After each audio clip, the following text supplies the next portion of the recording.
Welcome to KIMEcast, where we break through and cut the BS in sports medicine, rehabilitation, and sports performance, and talk about how things really work. Welcome to KIMEcast. Tony Mikla here. Thank you guys for listening and supporting us in this podcast, and hope you continue to find the information useful. What you're about to hear is a throwback from one of our best guests of all time, Johnny Owens.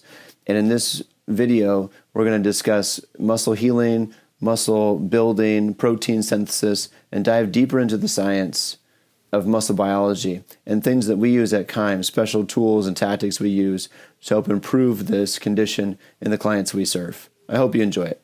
All right, welcome to KIMEcast. I'm Tony Mikla with Russ Dunning. We're with Johnny Owens today. Super excited to have Johnny. He's somebody we've worked with for several years now. I went to one of Johnny's really early presentations on BFR. I think there were 6 of us in the room at that time, which I'm sure you never speak to a group that small anymore. I'm sorry you had to go to that one, man. That was the early days. Well, I felt like it was on the cutting edge and still are. You know, here we are, 5, 6 years later from that time. And this concept of blood flow restriction and BFR is something that I think that you've really brought to the PT community, which is fantastic, and something that's really spread. We've seen it spread across. Obviously, starting in professional sports, took off with it really, really quickly. But now we're seeing it infiltrate down into multiple clinic levels, and something that we've used clinically here since we started for the past 5 years, and really found that it's just a tremendous tool. So the goal of today is to really talk a little bit about that and get your perspective, Johnny, and what you've done. And I want people to know a little bit about your background and history, where you come from, and maybe the history of how you came across this. I think that's a great story, and then how it spread from there. So excited to have you today, man. So it's Johnny. If you guys aren't familiar, so Johnny's PT lives out in San Antonio, Texas, and worked for the military for several years. So I'll let you tell that story a little better than I can. But was the director for the Center of the Intrepid down in San Antonio, Texas, and worked with a ton of military folks during the height of the war in the Gulf and the war in Afghanistan, and learned a lot during that time. So maybe, John, if you could take us through a little bit of kind of what processes and what things and what led you to this would be really cool to hear. Yeah, thanks. So thanks for having me on, fellas. This is good stuff, man. I started with the Department of Defense in 2004. I got out of PT school in 98. So I'm aging myself here. I'm an old gray hair, back when they just taught modalities in PT school. And so my kind of emphasis was ortho sports, and you didn't really have fellowships at the time, but I did like an extra sports rotation with one of my mentors, Russ Payne, in Houston. And so that was kind of what I was going to do. The DOD hired me as a contractor, and I was kind of put in place dealing more with the sports side of the house, and the wars were just really kicking off. And so our sports clinic quickly started to become a blast trauma clinic. We were sharing the load there. And so over time, we were getting more and more of the combat casualty, because once the surge hit, we just got crushed. And our facilities at that time were really Vietnam era facilities. San Antonio, our base, Brooke Army Medical Center, is the military's largest medical center in the world. It's the only level 1 trauma center. And so we were pretty robust compared to a lot of the other places, but we weren't prepared for really what hit us. We thought the war was going to be over. When I first interviewed, they said this will probably be a year to an 18-month endeavor. We'll just go and get Bin Laden and be done and be out. And we wrote a paper, what we learned from 14 years of war several years ago. So it rolled into a lot more trauma, and then limb salvage and trauma kind of became more of a passion. And that went into a bunch of different programs, because that was just a big black hole in the physical therapy literature and the orthopedic literature of how to get people back to not just being kind of a person with a limp who's just going to have a desk job. Could I get a tier 1 special forces guy who had a mangled limb back to redeployment and stay on active duty? So we looked at everything from how can we improve bone healing, to how can we regrow lost muscle tissue, to can we build exoskeletons, and then blood flow restriction. Yeah, I think it's pretty incredible. I know when I first got to meet you, it was interesting. I was at a conference in Arizona, and I was actually listening to Stefania Bell with ESPN. I listened to Stefania present. She was presenting with Dr. Dugas from ASMI down in Birmingham. And they were talking about ACL rehabilitation and kind of the future of ACL rehabilitation, and she was talking about, what things we can do in rehab and how to, things that are on the cutting edge, things that are coming down the pipeline. And, she mentioned BFR at the time. She goes, there's this new thing that we're playing with, this BFR, blood flow restriction concept, and we're seeing some really good results. And she's like, I really just think this is the future of what's going on. And then Dr. Dugan got up there and talked a little bit about this from a surgical aspect, so it was really good. At my time, I was at Athletes Performance at the time, and I was rehabbing a soccer player who had just undergone an ACL. He'd had, I think it was his fifth surgery. There was fourth or fifth surgery. We had the graft, got an infection, had the clean out surgery, the prep for the second, and then got the second ACL. And so I got him about a week post-op. And at that point, he had started doing something I had never heard of, and at this point, I'd never heard of BFR at the time. And he was doing this Katsu strategy of this limb occlusion and doing calisthenics, basically push-ups, little mini squats, just curls, using his body in these different ways. And so he was doing that, which was interesting. That was kind of in addition to the rehab stuff we were doing. And I've always thought we've had a good ACL program, so we progressed it through. But he was just making ridiculous gains beyond what I had seen before, even working with professional athletes. It's like, this is just incredible, the strides they're making. So I'd had that experience, and then at this conference, Stefania mentioned it, and I'm like, there's this, I've seen this live already, and this is ridiculous, what we're starting to see. And so she mentioned Johnny, and so I was talking to her afterwards, and I'm like, I got to talk to Johnny and see what he's got here and what this is all about, and that's what led us to start to communicate and get to your course and hear about it. So I think it's great, the perspective, obviously, for a huge sacrifice for the military folks that I think we learned from. But what's come out of that is discovering how you could use this idea of occluding blood flow to a limb. And then by actually reducing blood flow, that actually stimulates the hypertrophy process. And I think that's really contradicting what most of us have thought for so many years, right? Is this idea that, you have to really load the limb, and we know to get hypertrophy, you have to be loading at 85, 90% of your max, and you have to have these huge loads to get muscle growth. And that's what makes rehab so difficult, is you can't load someone aggressively early on in the process. So this is a tremendous tool where you can use this blood flow restriction. You can load someone at 30%, or something mild as far as the load goes, but occlude blood flow and get a similar hypertrophy result. So I know you're the king of the science behind this, so in the briefest window, maybe you could share how that process works in this game with lactate that we play, and how that unfolds. Yeah, and so it's always hard to give the elevator pitch on blood flow restriction, especially for me, because then I start geeking out and go really far. And I'll also say for Stefania Bell, it's like 6 degrees of separation. I think everyone I know who's a friend or someone who's been important in my life has some connection to Stefania, and she reminds me of that like weekly. Maybe she should, yeah.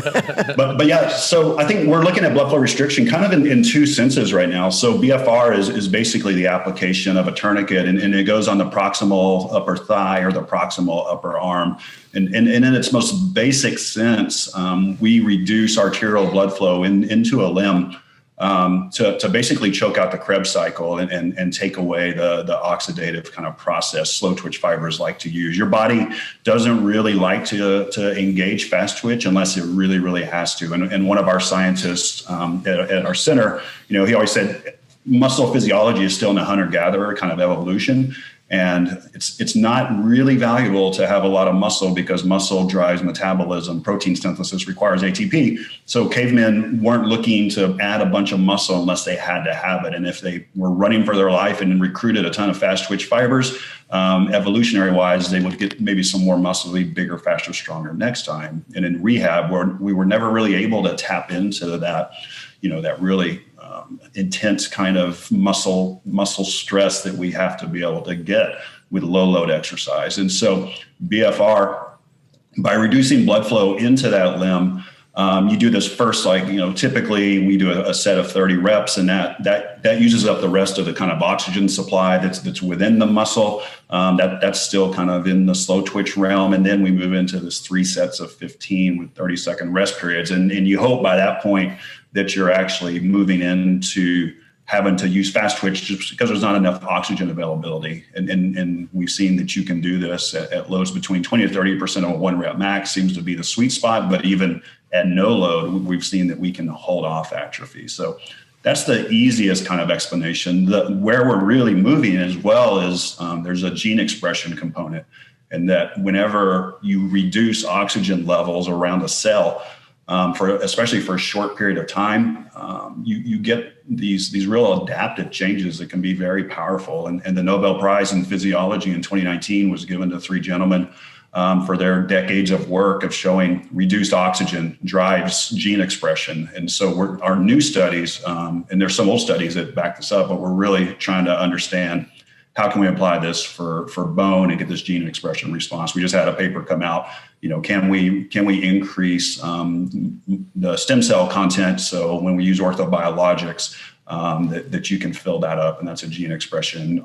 Reduce oxygen increases tendon cell proliferation. So that's kind of the more fun and fascinating thing right now.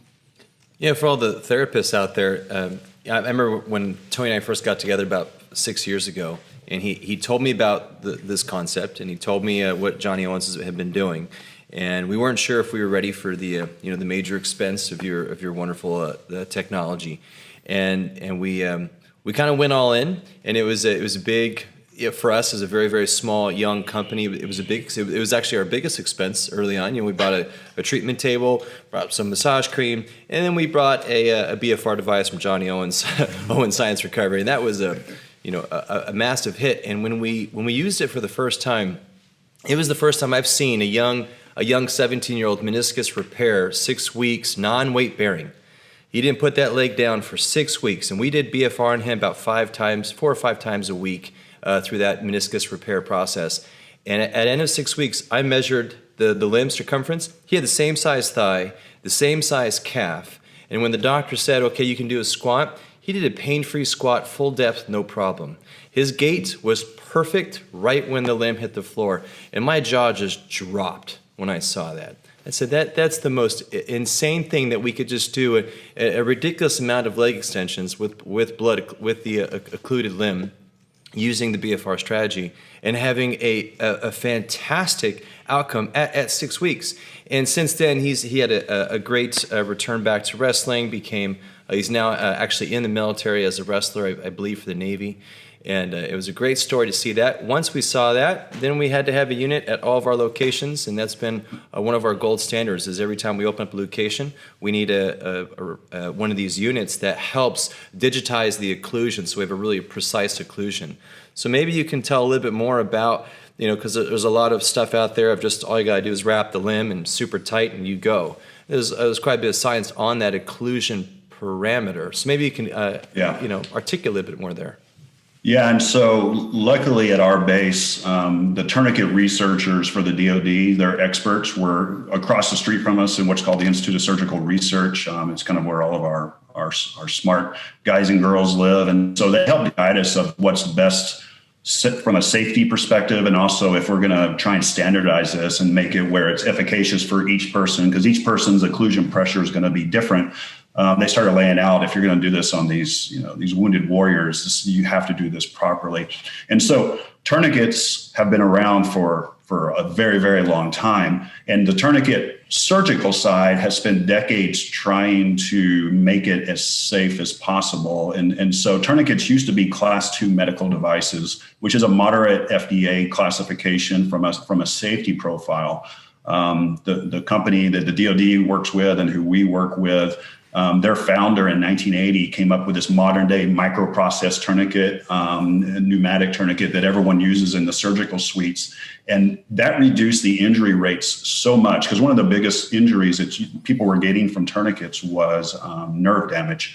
And so that reduced the injury rate so much that in 96, the FDA took tourniquet classification down all the way to a class 1, which that's the same classification as a toothbrush.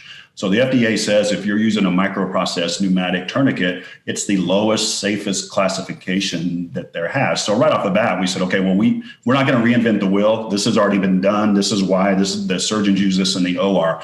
Now, when we had also seen, we use battlefield tourniquets. And what we were seeing from the wars is these pump up battlefield tourniquets that put on a lot of occlusion, and they're austere environments. So they have to carry around some of these pump up things that you're seeing a lot of people use.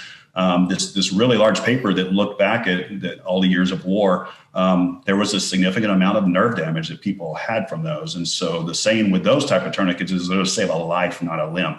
But you can't bury your head in the clinic and say, well, I'm just going to use this thing because it's cheaper or whatever, because you're not in an austere environment. And so you can cause some significant risk. And it'd be really hard in a court of law, I think, to defend why you chose to use this when the entire medical community says, and the FDA says, this is the safest way to do it. So that was really our decision, that we had to follow the rules and the decades of research and make it safe. And then we also knew we needed to reduce the arterial flow the same in each individual. And if I did 200 on Tony, who's got real little legs, that's going to probably include him a lot, but your legs, 200 might only be 50% occlusion. So the more muscle you have versus adiposity, your blood pressure, the width of the tourniquet, all these things play into it. So your young, high school person is going to need a different occlusion than an NFL quarterback or an elderly person. So we had these Doppler-like technology that they were able to build into the tourniquets that would measure that on each individual, and then we could standardize it. And we really put a call out like early on, because when we were looking at that first literature, like some of that Katsu stuff, we reviewed that because really that was the only thing out there besides some physiological lab things. It's very thin. We did a study and we took it all the way up to 500 and we still weren't able to occlude the artery. So we weren't really getting full occlusion to know how much we would dial that back. So it was too thin and too narrow. These pump-uppy things, you pump them up and then they just drift, they go back down and they lose their pressure. And so, we started to really try and push that we need to personalize this. We started putting out papers, personalizing it. A few other groups did. And a paper just came out and it showed, in like 2010, 2011, when we were first starting, the majority of the papers were just saying, everyone gets 200 millimeters of mercury. And now if you look at 2018, which is where this study ended, almost all the papers are personalized or using limb occlusion pressure, the technology that we've really been pushing forward. So by doing what you guys are doing too, you're not only following the safest practice, but you're kind of following the science of this is direction, all the research. And it's hard to get a paper through review anymore if you're not using some sort of Doppler or personalized pressure. So for the less nerdy people out there, part of what Johnny was saying, the microprocessor part, is if we set this occlusion pressure at, say, 160 millimeters of mercury, it maintains that 160 throughout the exercise. So if you're 15 minutes on a stationary bike and you're doing that 15-minute aerobic protocol, you can assume that the leg might swell a little bit. Right. We're gonna get some fluid, that's cellular kind of popping, and you'll see it. The limb will get a little more red, it'll get a little bit thick, and the tourniquet will adjust that pressure. If it didn't adjust it, then naturally, if it held on to the same circumference, then that pressure would actually increase as you keep working out. But the microprocessor allows it to maintain the same pressure as the leg swells a bit.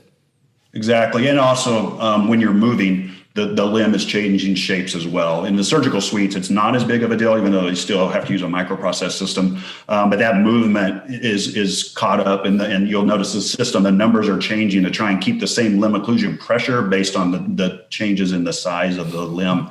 And so I was going to say something else on that. Oh, well, I'm blanking there. Oh, there was a study done, Dr. Hughes over in London. So they used kind of Delphi because it was the gold standard. They put these little sensors under the cuff, and they measured what the machine said the pressure was to what the sensors said it was. And it was exactly the same as you would expect with that system. Then they used a little pump up one. I think it's called occlusion cuff, the one they used.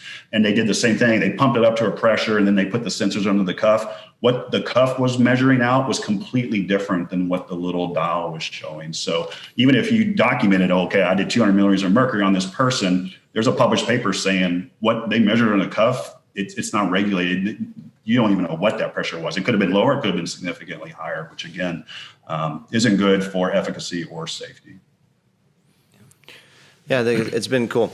I think from a clinical standpoint, what's great is it's simple, and I think, like Russ said, there's such a great progression in orthopedic surgery to do these, scopes and meniscus repairs and different types of cartilage repairs and tissue work, and then maybe put someone in a non-weight bearing state or protected state for 4 to 6 weeks to allow tissue to heal, and then oftentimes they're just kind of I mean, we hear it all the time. Like the doc says, don't do PT for 4 weeks or 6 weeks. Just wait for it to kind of heal and sit.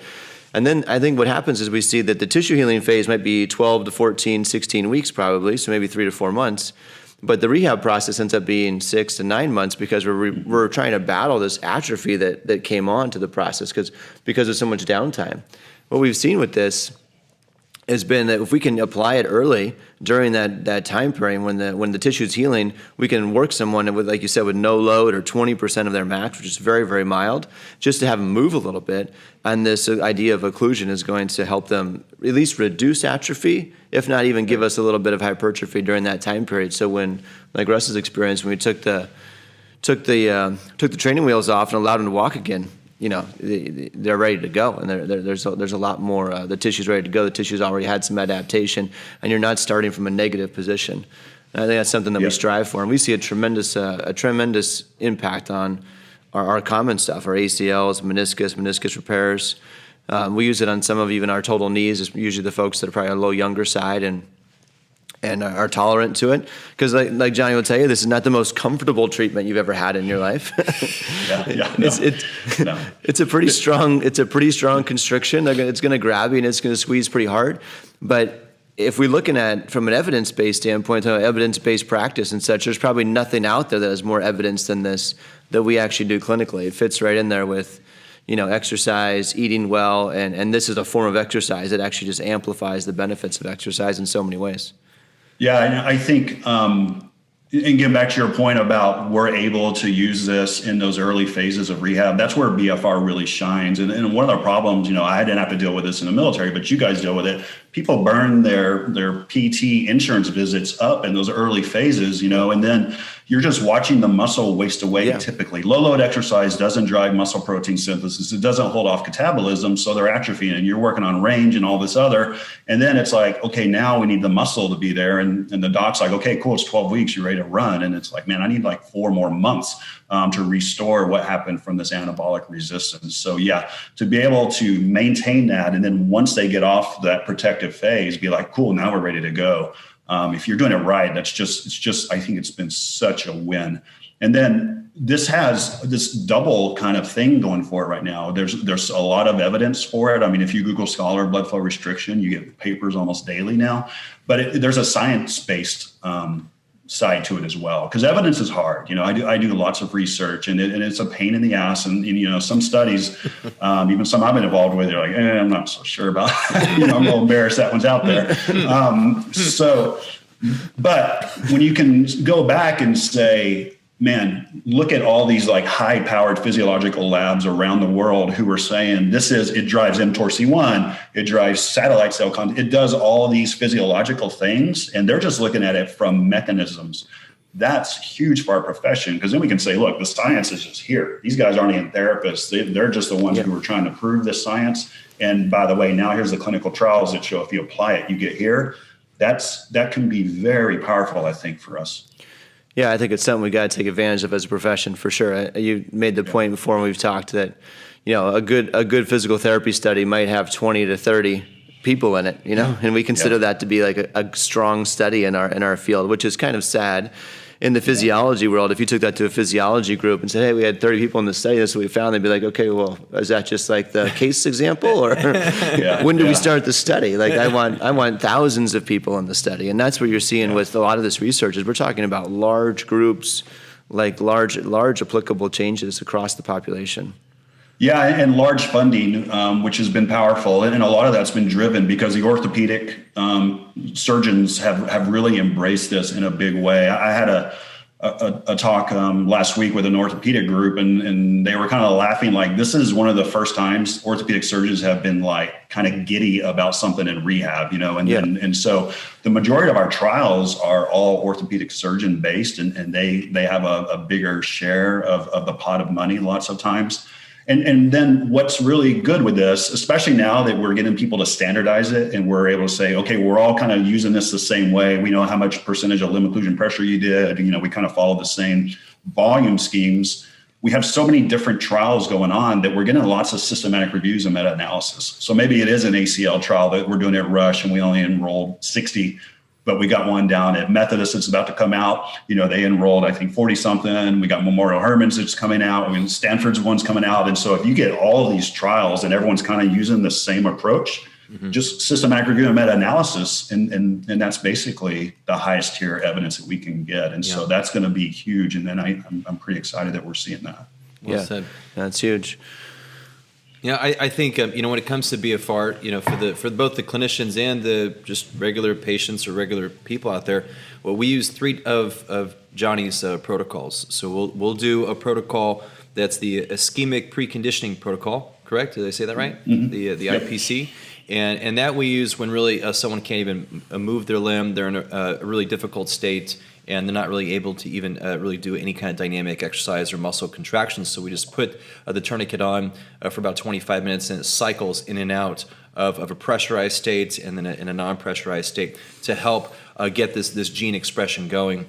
And then we use more of a strength-based protocol. So that would be the 30, 15, 15, 15 that you see out there on the research a lot. And that's, again, going back to like a 30% 1 RM. So we'll do some arm curls. We'll do some leg extensions. We might put them on a leg press.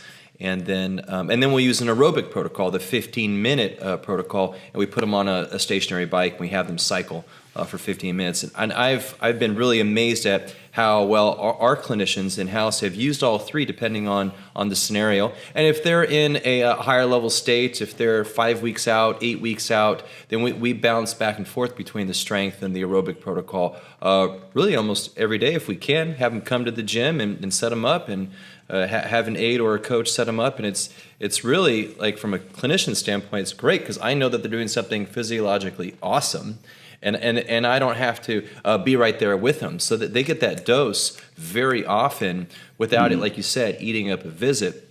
Like, hey, let's get a physiology dose. You're going to get that, and then we'll get your manual therapy, your progression of exercise during your session. So we've utilized that really extensively at I think, an awesome level, thanks to all your research and what you've done with it. Yeah, and you're really following, tip of the spear there. So it's evidenced, and we can talk about the papers, but we work with every professional team pretty much in America, and the Delphi system you guys use, the one that we use, it's on workers' comp with every professional team in the country. So pretty much any limb injury you see of a pro athlete, they're going to get a system sent to their team for them to use. And it's that exact same approach. Early on, this IPC setting, move into the load, and then move into this endurance protocol with load.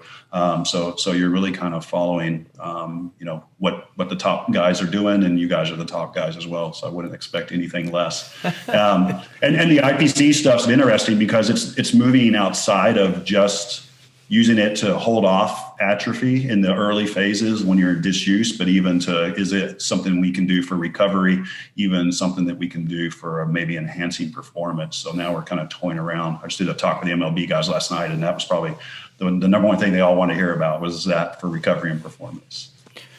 Yeah, I think that I was going to ask this earlier, Johnny. I think that even brings it up more is that we see certainly one thing that the orthos are excited about and sports med docs are excited about is this idea of injecting stem cells, PRP, these types of things to get these physiological changes in the body. And basically those are tools to use to stimulate the body to change, much in the same way that exercise is, but oftentimes we can't exercise those people because they're too painful to load the tissue properly, right? So we've used this tremendously with the patellotendinitis folks and some of the hamstring tendonitis folks, and some of the Achilles folks have been amazing as well, especially for the lower extremity.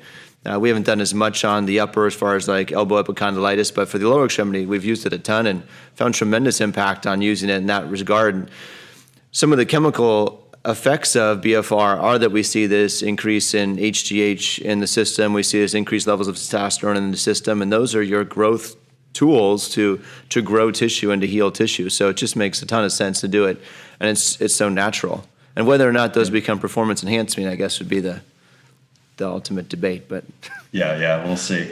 Well, and that's eccentrics. They work for a hamstring, and heavy load works for Achilles. And BFR is more and more, it's analogous to a surrogate of that heavy load. So a lot of the things we see as the downstream effects of that load, other than the actual load itself, which is important. Everyone's like, right. You just do BFR and low load. No, and right. I'm like, no. For sure, load and myself, I hate it. It's too hard. I'm a wuss, so I just like to go lift weights.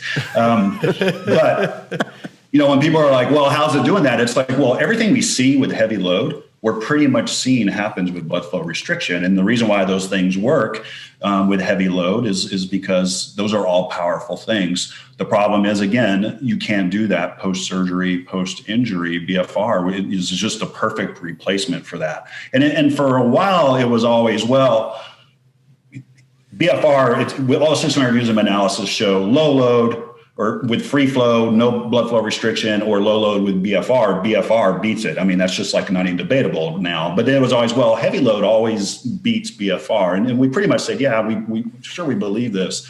But a systematic review and meta-analysis just came out from a really high-powered physiological lab over in Europe, Per Argaard's group, and they teased out really the well-done papers that measured strength the right way and kind of follow the rules of how to do things right.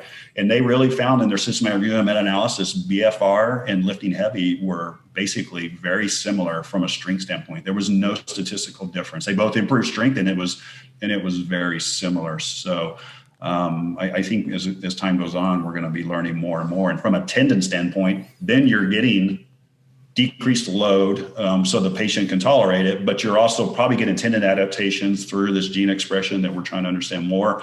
And you're also getting a strength and hypertrophy response for the muscle early on. So it's a nice segue. Yeah, we've seen great stuff just on patellofemoral pain, patellotendonitis, especially Achilles tendonitis.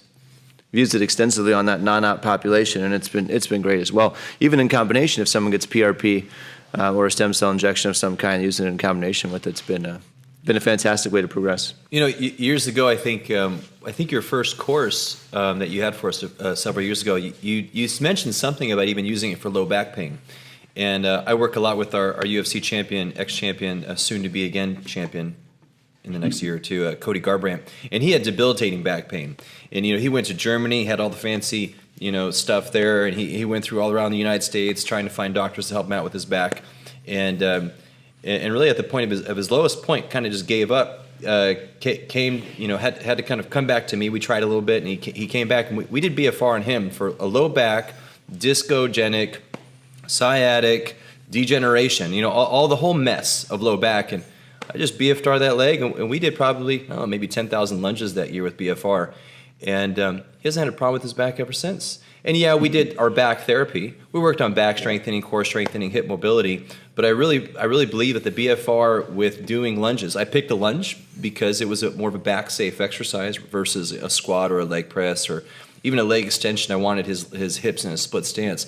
But for people who think that the BFR is really only for either post-operative, post-trauma, or kind of like this lower extremity stuff, we used it for a high-level mover for a really horrible back injury, and to do everything that you just said, gene expression, improving some hormonal stuff in his body, and doing it the natural way, and have him get a feel of aggressive work on his body without the load. And that was the secret sauce to his development. Yeah, and I think that's probably the key there is, it can be a replacement for load with someone who is load intolerant. And maybe he can get to the point where he's load intolerant. And there's been some really high profile guys in the NFL who've had some back issues that just went and then did the same thing. Like, I'm moving to blood flow restriction and able to maintain it at that level from everything we're getting from BFR at the musculoskeletal side without having to go in and start loading and a cranky kind of back. And the same thing, they progress. We don't know if BFR did anything for the back,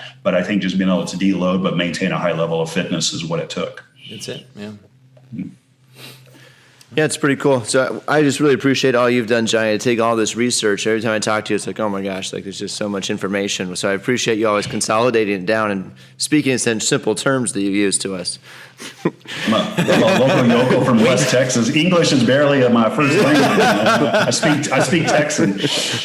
No, very much. But you guys are listening. You'll see. Well, you may not see more of Johnny. He always tries to be like off camera. It seems to me. I see him very little, but he's actually in the media extensively with BFR. And certainly we see. If you guys are following the Alex Smith story, Johnny was a huge part of Alex's process from quite a while back to where he's at now, and he speaks of it in the. On Stefania Belda's special on Alex, and he spoke of it this last Sunday on an E60 profile, and I know that you're doing some other stuff with some other networks on telling his story.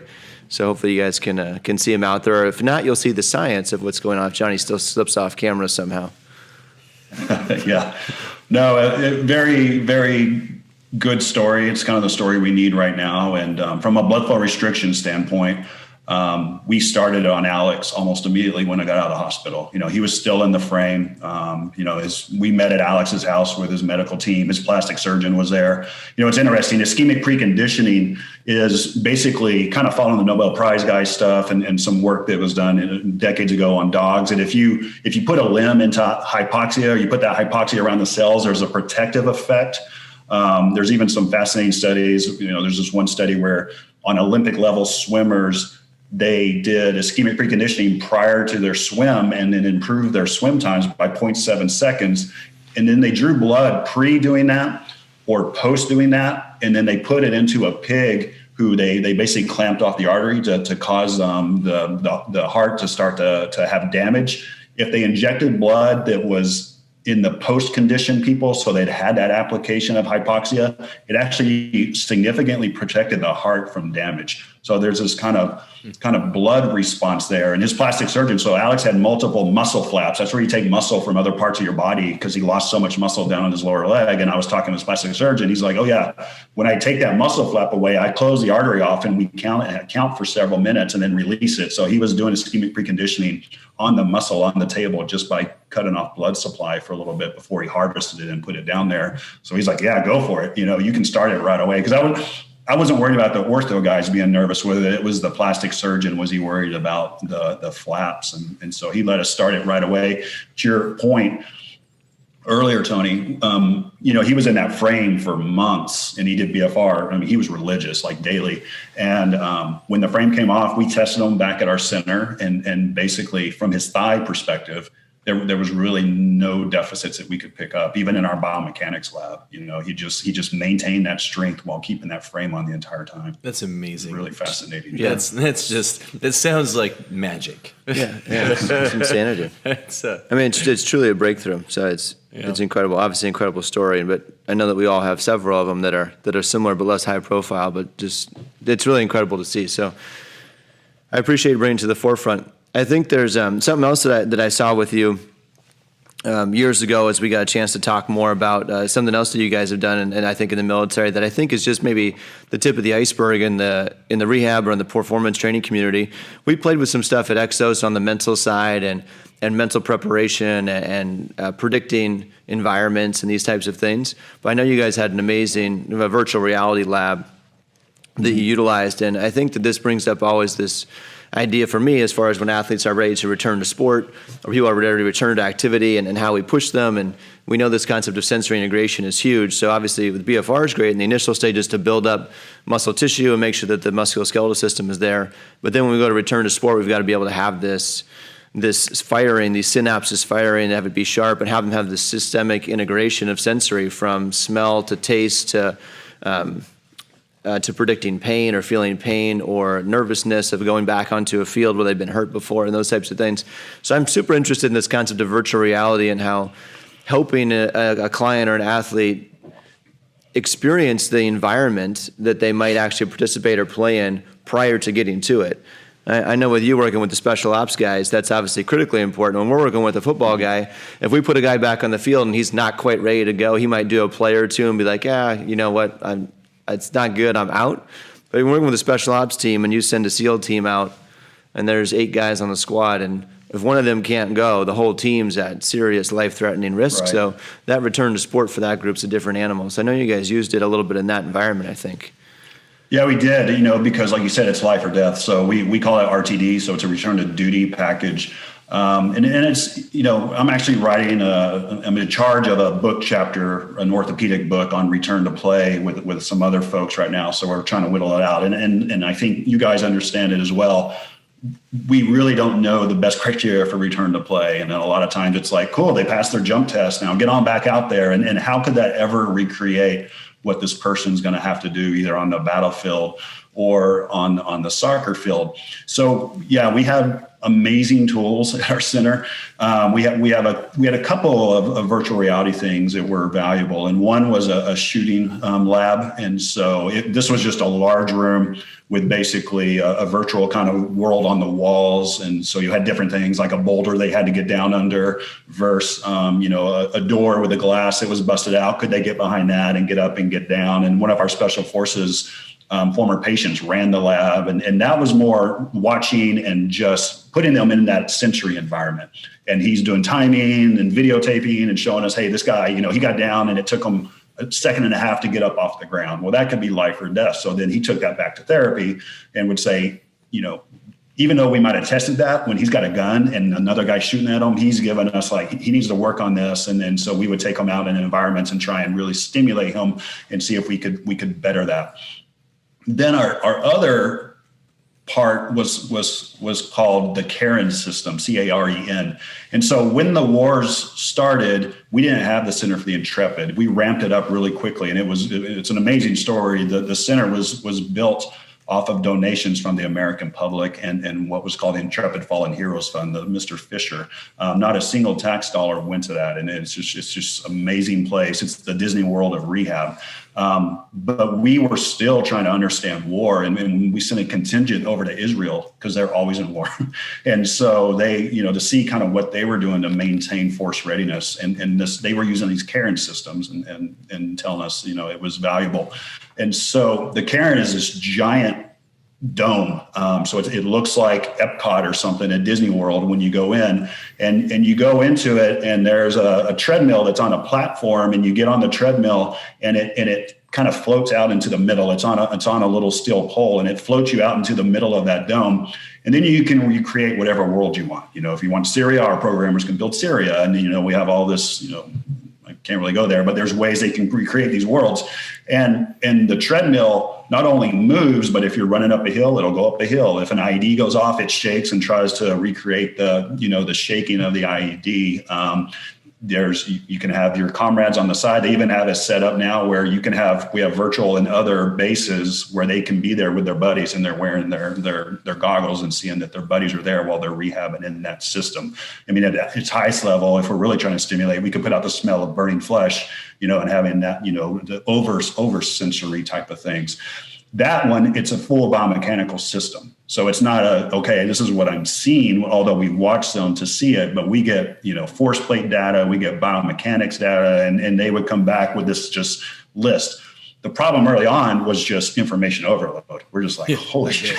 Okay, yeah, I'm not really sure what I can do about this or whatever. So we had to really, and I think anyone that moves into this space, try and figure out if you're getting that laser type of data, what really is important. But, there were some fascinating things at times. I remember one story of one of our SF guys. He was, if you see the guys moving through a street and they're in a group, you notice how they're all kind of pointing in a certain direction. They have to cover their quadrant. So you don't want your guy on your left, if he hears a noise, to spin around and try and shoot that way because he's going to shoot you in the head. You got to trust your buddy next to you is covering that backside for you. And so this one guy kept missing some targets on his right. He was just like a post-op ACL. He didn't even really recognize he did it, but it wasn't really meeting this threshold when he was doing it when he was on his left side. And it was basically, he just was having a trouble with that internal rotation on his right leg.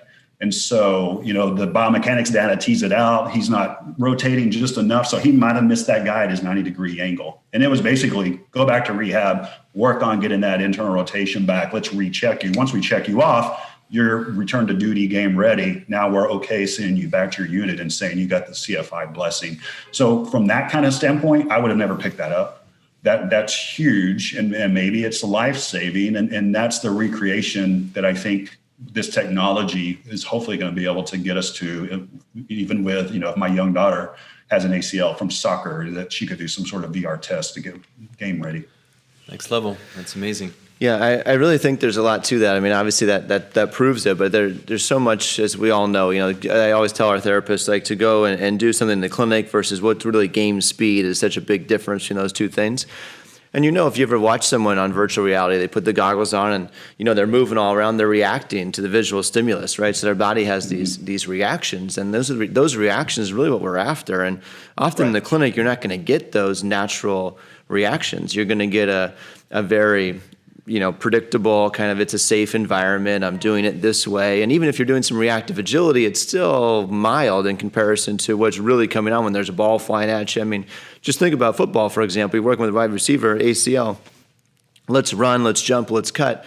Okay, now let's throw a ball. It's a little bit behind you. You got to reach outside your base support over here, and you're going to get hit from the far side this way. You're going to get hit from this side. Now your body's position it's never been in since the injury, and you might just curl up in a ball and fall, and maybe you save your ACL, but you're probably getting cut from the team because you're ineffective, So did we really return you back to sport, or did we just get you good enough to try to play? And I think that's a really reasonable, for me, that's a big passion is how do we get people really back to a level? It's a double-edged sword. A controlled clinical environment is never going to recreate that environment. And then we are in a liability kind of issue. Yeah, you guys are. right. I wasn't. Yeah. But your goal is not like, let me do something that can hurt you to see if you pass that test. Because if they get hurt, you're like, well, shit, okay, now. There we go. Didn't work. At our place, our orthopedic trauma director, he said, if you break them, I'll fix them. So we were, our goal was to put them to the limit because they wanted to redeploy. I think I would be really nervous, and so I think with AI, we would have to look at, is there a different consent almost like, okay, this is game ready and you're going to be put under some stressors that you might not be ready for, but you're going to be out in a field where they want to hurt you. So, we got to test this somehow. Yeah, I think it's really cool. I'm sure we'll see more and more down the path of that technology because it's really it's not that expensive, a couple $100 for a Oculus unit or whatever it is now. And then a little bit of programming around it. I could see that being the next phase that we'll see more and more of. So I think you're absolutely the right. Technology's moving fast, so I think we're going to have to be ready and be caught up, and we're going to have to dictate what we want from it is going to be the key. Exactly. When and how much can we use it? Yeah. So super cool. Well, Johnny, it's been great talking with you, man, again, and I appreciate you. Appreciate the knowledge as always and the insight on the BFR stuff. For you guys listening that aren't familiar with Johnny, he does have his own podcast that they run. Owens Recovery Science is his site and his podcast info. Just a tremendous amount of knowledge on his stuff. His presentations for continuing education or become certified in BFR sounds a lot like what you heard here. Obviously much more in depth, but lots of research, unbelievable amounts of studies and diving through it. And then really looking at the data and kind of making it clinically relevant for all of us. So I know I've gotten a ton out of those courses. I really appreciate it. And I think that if you have a chance to get a chance to listen in or see the courses or get the certification, I think it's well worth it. For sure. I know it's benefited us tremendously. For sure. Absolutely. So kind of a game changer, if nothing else, on just the physiology of actually how muscle tissue changes and adapts and those types of things are things we all need to know and be refreshed on. And the only course I know of that does it is yours, so I really appreciate that. Yep. Huge respect. Thanks, man. Thanks, you guys. It's good seeing you again. Stay safe. Yeah. All right. You too, buddy. Take care, Johnny. All right, man. Thanks, Johnny. Y'all take care. Later. You guys are watching KIMEcast. Thank you. This was KIMEcast, and we are the KIME Human Performance Institute. Thank you very much for listening. We'd love to continue the conversation with you. Please hop on our social media. It's at KIMEHPI and engage with us there. If you'd like us to feature a topic or answer any questions live on the show, post your comments there. You can also check us out on our website at kimeperformance.com, and there you can see links to content that we've posted throughout our podcast for more information.